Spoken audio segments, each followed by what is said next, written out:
I was going to make a joke and say everyone, because that's what people always say when they develop products.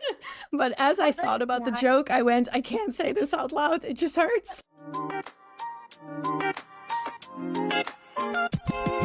You have launched this new site called UXR Study, and I want you to tell me all about that. Okay. So it's been an idea I had for a very long time, actually. And it started when I worked in education. So I had about 6 to 8 years in the industry, then went into education where I worked 6 years. And I noticed that between the industry and what's being taught in education, there's a very big difference. And it annoyed me so much when I was teaching these courses. And luckily I got to redesign a lot of them to become more closely related to the industry. But still then, the education is quite often a bit behind because it takes a lot of work to make courses fit the world today, and the world goes so much faster than education and all the approvals and you name it. And when I was guiding students for their internships or their graduations, there was a large focus on crafts, making things pretty and making it work or building some prototypes. And there was such a lack of focus on that foundation, getting that foundation right. What are actually the principles that we design from? And how do we actually set up a good interview protocol? Why even do an interview? When do we do an interview? That sort of stuff was just missing. And so oftentimes when you work with students, you would try to put it into like a more project-based work and go, okay, look guys, if we're going to solve this, what are we actually missing? What do we need to know? Then try and help them, stop them to think and go, okay, what do you actually need to learn about these people to solve it? And there were people that picked it up quickly. There were many people that went, that's outside of the course. I'm not going to do that. That's work. Because that's also a part of education. In the end, you want to get your degree. And then they go into the industry and they lack so much foundational knowledge of UX. And sure, they know how to make a prototype, or they can come up with a cool game concept, for example. But why? Is it good? How are we going to test it? Do we even know if people like this? Or are we, like a lot of companies and people, just going to build something and see where it lands? And that, it just irked me. And I felt so bad because, these people will spend 4 years or sometimes longer studying their asses off. And then here you go, get to work, and it's completely different from the fairy tale that you've been sold in education. And so that is one part where I went, this is not good. And the part after that, one of the things I said earlier, let's just hire a junior researcher, we give him access to ChatGPT and he'll figure it out. That person is learning the wrong things, is not being supported by seniors or, more experienced people. So possibly can't learn. That person might have a learning mindset and go, you know what, I'm going to figure this out myself. Go on LinkedIn, find a bunch of influencers and go, well, that one has a lot of followers, let me just do what he says. And then possibly, if we're lucky, it's a good one. If we're not lucky, it's someone that was a dentist before this. I've literally had one of those, to pretend they're a UX influencer and learn more wrong things. And while I love the internet and I love AI and I love all the possibilities that we have nowadays, it makes it a lot harder to discern what the right information is and what you should or shouldn't learn. And so all of these little things, and there are many people, many influencers that I follow on LinkedIn, I'm like, I love you. You are amazing and you've got 30 years of experience and you can see it in the way they write, in the way they talk. You've had some of them on your podcast too. And they're not always the ones that we take advice from. These people have written books. These people have case studies that you should be in awe of. But we don't listen to them because they've only got 10K followers. Just to name a random number, right? Right. But that one with 120, they must know what they're talking about. And it's like, that number doesn't mean anything. I've got a nice following. I think I'm good at what I do. I'm still learning every day because I am not the best. There are so many people that are better than me or that have a different view, and that is what challenges me to become better. And so even for me, I consider myself a senior in the field. I am not done learning. There is no, well, I've done 10 years in the industry, I'm done. And so basically it was these situations a bit combined, and especially also with the rise of AI, I feel particularly in tech, which evolves so quickly, we can never stop learning.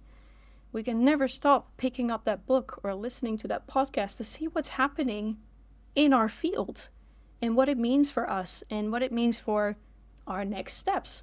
And just because you've done one interview and it seemed to go, it doesn't mean that that's the way, because the next situation might ask for something completely different.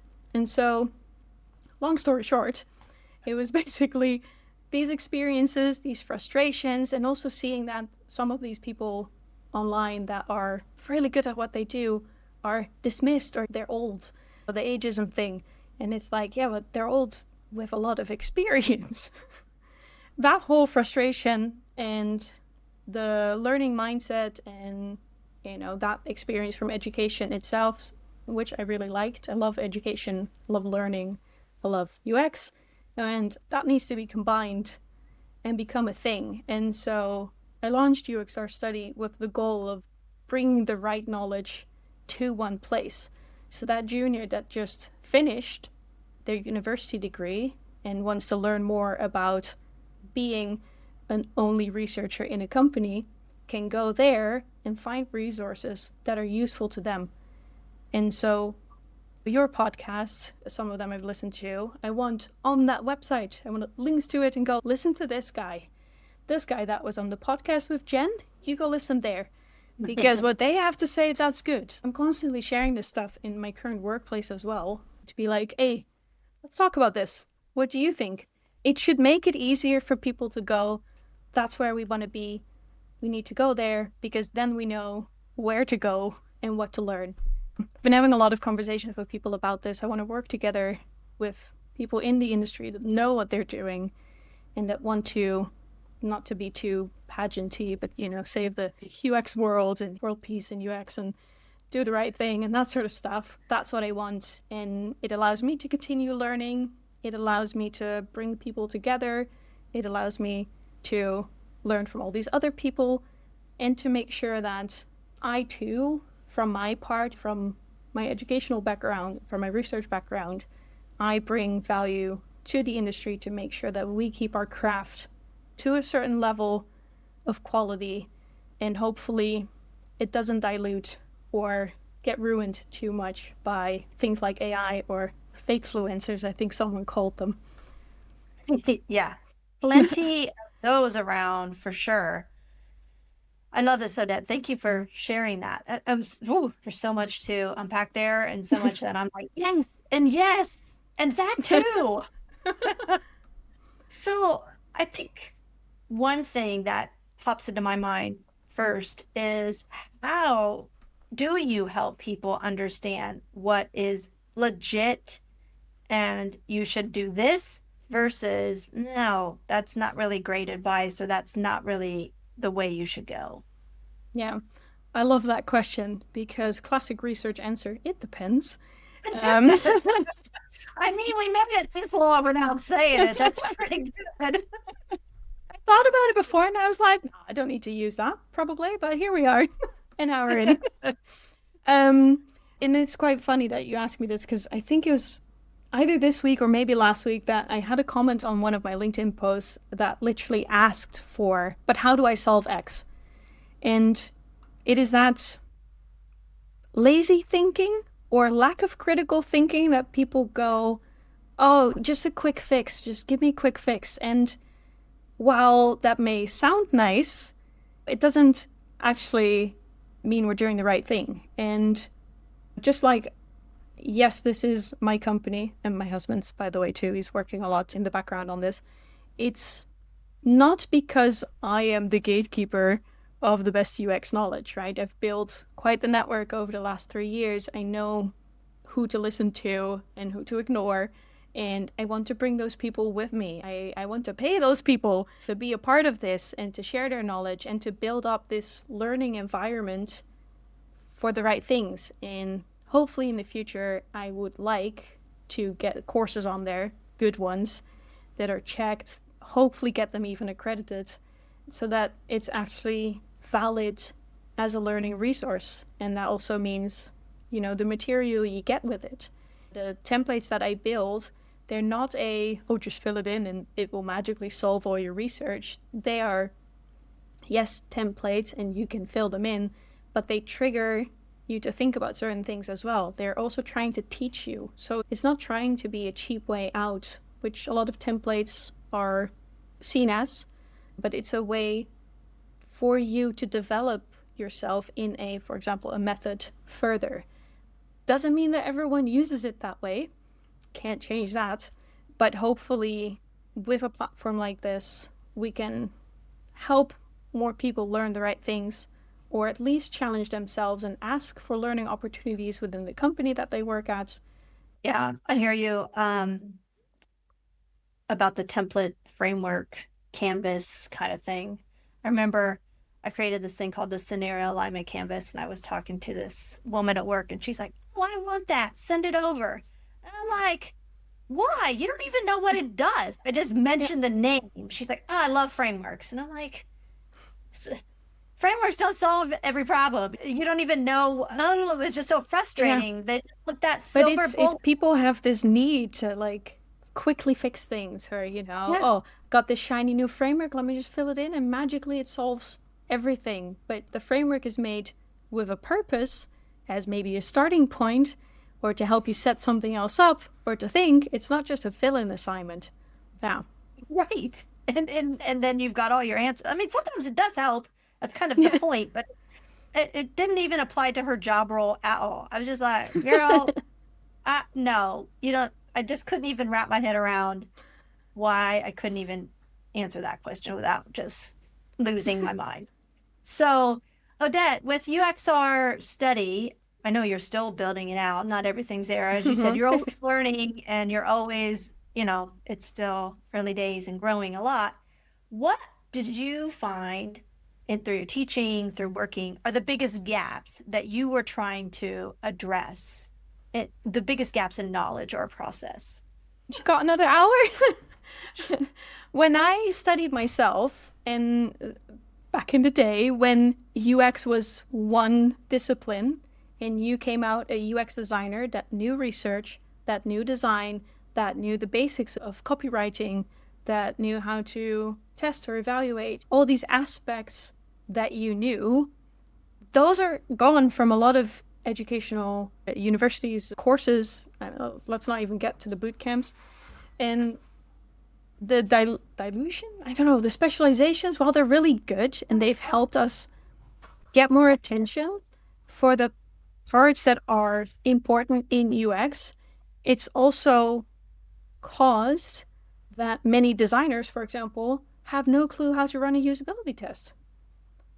And that is still mind-blowing, because any designer should know how to run a usability test. And you've got researchers for continuous discovery, for quality control, for making sure that the analysis is done right, the details, the harder parts, but a designer should be able to run a usability test. And that core UX knowledge, those core UX skills have become vague or are missing. And so that's part of what I want to bring back. And I can talk about this a whole lot more, but maybe we'll see about that. And the other part is that gap that we spoke about earlier, that when you are done with education and you enter the field and you suddenly have to deal with stakeholders and time constraints, budgets and stuff, that's all stuff that's not learned. This whole measuring impact of your work was never a thing when I studied, and is not a thing that is being taught. And so you enter this field and it's like, what value do you offer? And it's like, I don't know. I don't know. I talk to users and I tell you what to implement in the design. Is that the value? People don't know all of this stuff. I'm still learning about this too, right? I'm not saying that I suddenly know how to measure all the impact. And so I think that the main answer to your question is that change that is so rapidly happening within tech, within UX, to make sure that we don't lose the core of our craft, and at the same time we develop those skills that we actually need to keep up. the soft skills, those foundational skills, and also allow us to further develop how we work best. So this comes back a little bit to the beginning of the podcast, to make sure that just because I'm a researcher and my colleague is a researcher, we don't work the same way. And within UX research, there's still differences between us. And to be able to find that for yourself and communicate that. So also your own value, I guess, not just your research value or your production value, but also your own value. I think those are the parts that I want to sort of bring back. People know how to use Figma. Boo-hoo, over in 5 years we don't have Figma anymore, perhaps. If I've had InVision bankrupt and Sketch and Photoshop and all of these tools, they'll leave. They're not important. You can learn a new tool, but principles, how to actually make actionable recommendations, all the stuff that's not being taught, either not anymore or has not been taught, that I want there. And I want people that know their stuff to be on there, to work with me to make sure that our field keeps growing in the right direction. Yeah.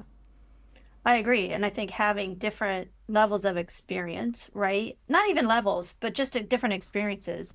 Some people have worked in compliance heavy organizations, and there's a lot of constraints there, versus a startup, which is a whole different level of, crazy, whatever. Like, having different people who have worked in those different kind of situations can bring different research perspectives to what you're sharing as well. Yeah. I have experience in games, education, and healthcare. I currently work in banking. It's a completely different world.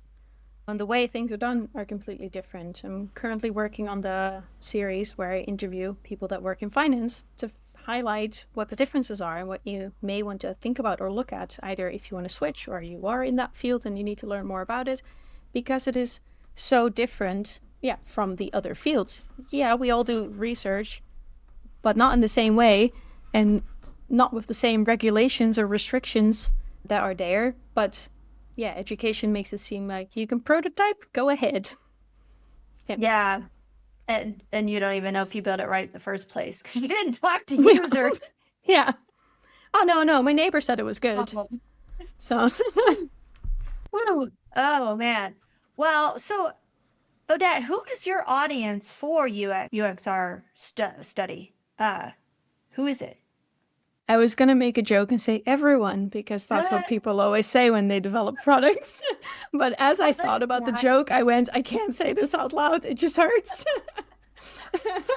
But there are different audiences. I think the main thing is that it is for people that know, that are reflective enough on themselves, that they want to develop further. And for a junior or someone new to the field, that looks completely different than for someone like you that have been around for a lot longer. There's different things that we want to focus on in learning. And so the main user is basically the person that works in UX and a specific focus on research that wants to develop the way they do research.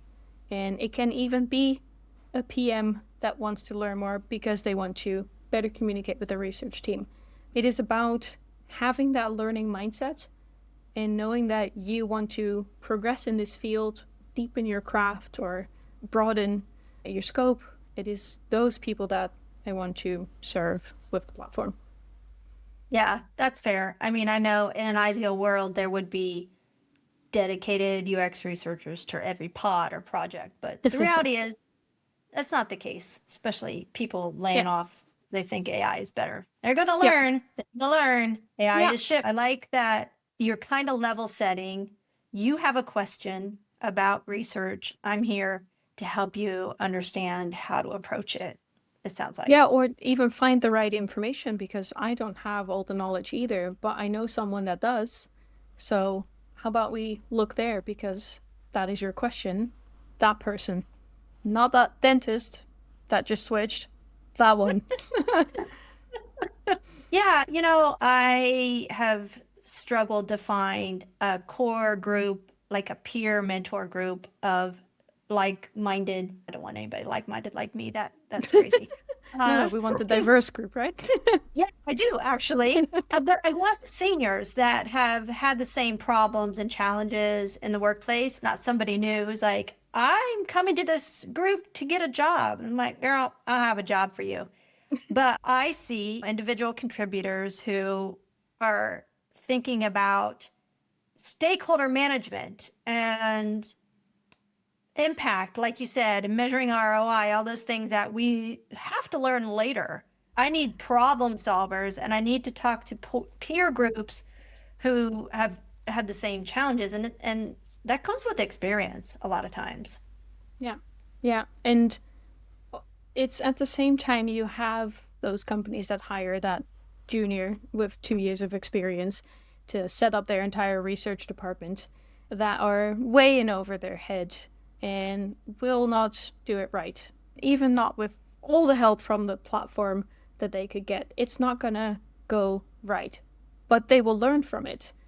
And that's the point, right? To make sure that person that is on their own without support has a sort of support from here.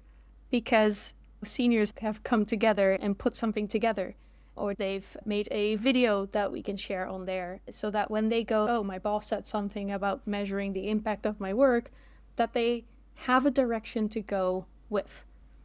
It probably still goes wrong. We're seniors, we still make mistakes, but it could help them get possibly to a next step. Yeah, that's great. I love that. So I know we're getting close to time. I just want to, I kind of want to know, Odette, what do you think the future of UX research looks like? It depends. I rough guess, I am hoping that we own AI more. So not the people that say, let's just replace you with AI, but that they see that it can be a tool for us, an assistant that we can use to automate processes or possibly set up things faster, not a replacement for the skills that we provide. And I'm very excited to play with it and see what it can do. And hopefully it goes the right way. Trying to have a positive outlook here. Hopefully it goes the right way in the future. I'm hoping that because of all the layoffs and the budgeting within companies, that several places might crash. It sounds a bit doomsday thinking, but that they will see that we never had to show our value because people trusted that we were there to bring value to the user and the business, that they go back to seeing our value from that because developers don't have to show how fast they type their code because we just trust them to do the work. So I'm hoping that for UX, it also goes back that way and that it gives us back our ownership instead of being the pretty picture makers, but actually the problem solvers, the people that know about the users. If we need to make a decision about this feature, if we're actually going to be doing this, who knows that? The UX people. They know because they've talked to people. Or if they don't know, they will find us the answer. And then we will know if we have to build this feature or not. And we will listen to that advice. Don't know how long it's going to take, but I'm hoping that we can get a bit more back to that, which then hopefully opens up jobs again. Yes, I am 100% with you. I have the hope too that the pendulum will swing back and those businesses who let go of valuable researchers are like, oh, we're making mistakes. And we're making mistakes because we have bad information. And we need to bring back that strong information source to get us back on track, right? Yeah. Oh, we're losing money. And after we fired UX. Right? Yeah. I feel like it's going to happen. Maybe they won't admit it, but I think it's going to happen. Which is fine. I will happily not even take credit for it. Don't need the credit. I just wanted to go back, but a step further, where we're in that influential space. Yeah, where we are the people, the knowledge people, the insights people, the recommendations. We know the things. Yes. I want to be there too. Well, thank you, Odette, so much for your time. This has been a great conversation. Absolutely loved it. Yeah, it was so much fun. Thanks for having me. I'm looking forward to whatever else you put out. Uh-oh. You never know. Be careful with that witch. All right, bye. Bye.